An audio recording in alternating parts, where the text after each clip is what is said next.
नमस्कार दोस्तों, आपका MSR पाठशाला में स्वागत है। आज आपके लिए लेके आए राज्य सरकार का राज्य बीमा एवं प्राविधि निधि विभाग का जो आदेश है जो कि 16/11/2022 को निकाला है दोस्तों, उसका अपन विस्तार से चर्चा करेंगे उसके बारे में। तो आप वीडियो पूरा देखना और लाइक और सब्सक्राइब जरूर करना दोस्तों। तो इसमें आगे चलते हैं। विषय इसका देखें तो राजस्थान राज्य कर्मचारी सामान्य प्राविधि निधि नियम 2021 के नियम 14 के संबंध में स्पष्टीकरण दिया है दोस्तों। ये नियम 14 जो है उसके बारे में स्पष्टीकरण दिया है, क्योंकि इसमें कई प्रकार से इसकी मांग उठ रही थी कि नियम 14 के तहत हम GPF के सारे रुपए निकाल सकते हैं, बार बार निकाल सकते हैं। तो इसके लिए राज्य सरकार ने इसको नियम को स्पष्ट किया है। तो इसके अनुसार देखो, नियम 14 के अनुसार एक अभिदाता यानी जो खुद जो जमा करा रहा आपका GPF कर्मचारी को वित्तीय वर्ष के आरंभ पर उनके खाते में जमा राशि का निम्न अनुसार आहरण करने का प्रावधान किया गया है। यानी एक वित्तीय वर्ष में आरंभ में वो कितना आहरण कर सकता है, उसके लिए आहरण प्रतिशत बिना कारण बताए दोस्तों, ये महत्वपूर्ण बात है कि बिना कारण बताए निकाल सकता है इतने रुपए। तो बिना कारण बताए आहरण कर सकता है। तो जैसे मान लो 10% आहरण कर सकता है, तो इसमें सेवा अवधि का भी यहाँ पर है जो ये रखा गया है। सेवा अवधि कितनी सेवा अवधि है इसका भी यहाँ पर निश्चित कर दिया गया है दोस्तों। तो 5 से 10 वर्ष तक की सेवा अगर हो चुकी है किसी कर्मचारी को, तो वो 10% तक अपने GPF अकाउंट से आहरित कर सकता है। अगर किसी कर्मचारी को 15 वर्ष से अधिक किंतु 25 वर्ष से कम हुए, यानी 15 से 25 वर्ष तक अगर समय हो गया है उनको कर्मचारी को सेवा में, तो वो 30% तक आहरण कर सकता है। इसी प्रकार दोस्तों, अगर किसी कर्मचारी को 25 वर्ष से अधिक किंतु 30 वर्ष से कम है, यानी 25 से 30 वर्ष की सेवा अगर उसकी हो गई है, तो वो अपने GPF अकाउंट से 40% बिना कारण बताए आहरण कर सकता है। उसी प्रकार अगर किसी कर्मचारी को 30 वर्ष से अधिक सेवा पर अगर 30 वर्ष से अधिक अगर उसको सेवा करते हो गया है सरकार में, तो वो अपने GPF अकाउंट से 50% तक की राशि बिना कारण बताए निकाल सकता है दोस्तों। और उसी प्रकार ये जो 5वां नंबर बिंदु है वो बड़ा महत्वपूर्ण बिंदु है। इसको समझना है अपन को दोस्तों कि अभिदाता की अधिवार्षिक यानी 60 वर्ष की जो रिटायर होता है उसको अधिवार्षिक कहते हैं दोस्तों। सेवानिवृत्ति से 60 माह अथवा उससे कम होने पर, यानी अधिवार्षिक सेवानिवृत्ति से 60 माह यानी 5 वर्ष, 60 माह का अर्थ है यहाँ 5 वर्ष, यानी सेवा अवधि जो कि 60 वर्ष में होती है, और उससे 5 वर्ष अथवा उससे कम होने पर, यानी जैसे 60 साल का व्यक्ति अगर सेवानिवृत्त होता है तो उससे 5 वर्ष कम यानी 55 साल अगर उसको राज्य सेवा में हो गए हैं, यानी 55 साल राज्य सेवा में हो गए का अर्थ ये है कि 55 साल मतलब उसको का व्यक्ति हो चुका है और वो 5 साल बाद में रिटायर हो जाएगा 60 वर्ष में। तो 55 साल की अगर वो हो चुका है तो 55 साल या 56 साल वाला या 57 साल वाला या 58 साल वाला व्यक्ति भी यहाँ से 90% तक की राशि बिना कारण बताए निकाल सकता है। कहने का अर्थ है कि ये सेवा अवधि नहीं है दोस्तों, ये आयु के अनुसार है। यानी 60 वर्ष जो उसकी सेवानिवृत्ति की आयु है, उससे अगर उसकी 5 वर्ष कम है सेवानिवृत्ति में उसके, तो वो जैसे 55 साल का हो गया व्यक्ति या 56 का भी हो गया या 57 का भी हो गया, तो ये 55 से ऊपर जो आयु के व्यक्ति हैं वो 90% अपने GPF अकाउंट से राशि का निष्कासन कर सकते हैं, आहरण कर सकते हैं बिना कारण बताए। तो ये बहुत ही एक अलग 2 प्रकार का वर्गीकरण है GPF का किया गया है। एक तो बिना कारण बताए आहरण की स्थिति में, और दूसरा है कारण उल्लेखित करने पर, यानी स्पष्ट कारण उल्लेखित करके आहरण भी किया जा सकता है। तो इसको भी दोस्तों समझते हैं। टेबल में नीचे क्या है, तो 50% कारण उल्लेखित करके आहरण कर सकते हैं दोस्तों। 50% की राशि कारण बता के आहरित की जा सकती है। उसमें देखो, इसमें कारण क्या क्या दे रखे हैं। अभिदाता स्वयं यानी खुद जो कर्मचारी है वो या उसकी संतान की उच्च शिक्षा हेतु यानी अगर उच्च शिक्षा वो लेना चाहता है तो वो आहरण कर सकता है, या तो उसकी संतान या खुद कर्मचारी। दूसरा, वाहन क्रय, यानी अगर कोई वाहन वो क्रय करना चाहता है, उसके कागज पेपर दिखा के वो अपने ये ले सकता है। फिर स्थायी उपभोग की वस्तुओं का क्रय, यानी कोई स्थायी सामग्री है वो अगर अपने घर में या कहीं भी लेना चाहता है तो वो भी 50% राशि का आहरण कर सकता है दोस्तों। इसी प्रकार अभिदाता उसके परिवार के सदस्यों, यानी कोई भी परिवार का अगर उसका सदस्य है या उसके आश्रित माता पिता की बीमारी पर वे, यानी अगर वो बीमार हो चुके हैं, उस पर वे हो चुका है कि भी इतने हैं, तो वो अपने कागज दिखा के लिखित में उल्लेखित करके और ये भी 50% की राशि आहरण कर सकता है। इसमें फिर सर्विस का उल्लेख नहीं है कि उसकी सेवा अवधि कितनी होनी चाहिए, यहाँ पर सेवा अवधि मायने नहीं रखती है दोस्तों, क्योंकि यहाँ आपने कारण बता के ये आप ले सकते हैं। दूसरा है अन्य कारण जो राज्य सरकार द्वारा समय समय पर आदेशित किए जाएं, और आगे भविष्य में कोई अन्य भी कारण हो सकते हैं जो कि राज्य सरकार द्वारा भविष्य में आदेशित किए जाए। ये नोट बड़ा ही महत्वपूर्ण है दोस्तों, इसको थोड़ा समझने लायक बात है ये कि आहरण की सीमा हेतु वास्तविक व्यय, ये ध्यान देगा, वास्तविक व्यय यानी वास्तविक व्यय कितना हुआ है, अथवा जीपीएफ में जमा का 50% जो भी कम हो तक की सीमा में आहरित किया जा सकता है।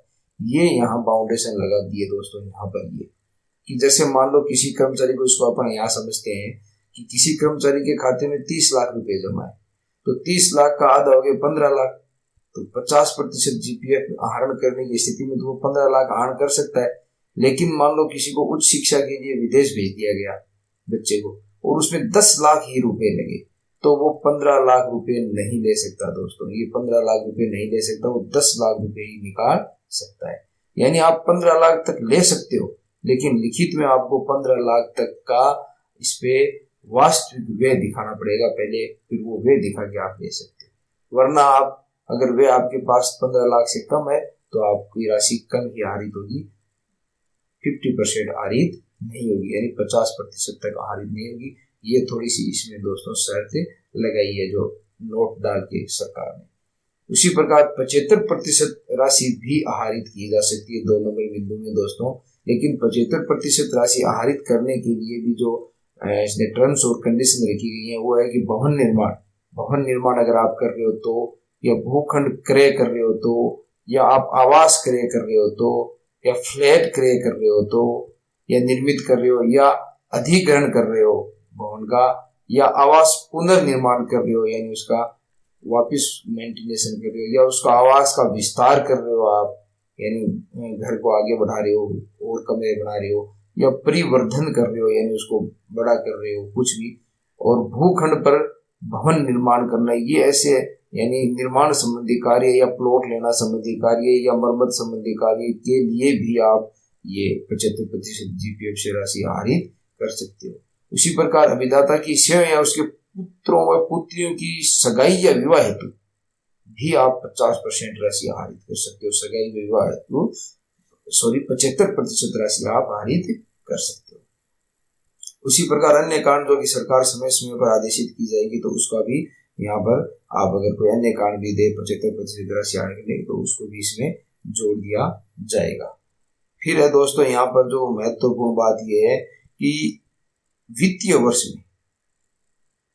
वर्ष के आरंभ पर अपने जीपीएफ खाते में से जमा राशि के अधिकतम 75% एवं सेवावधि 60 माह से कम रहने पर, यानी 55 साल, 56 साल, 57 साल, 58 साल, 59 साल या 60 साल तक के जो हैं व्यक्ति, वो 90% तक की राशि का आहरण स्वीकृत किया जा सकेगा।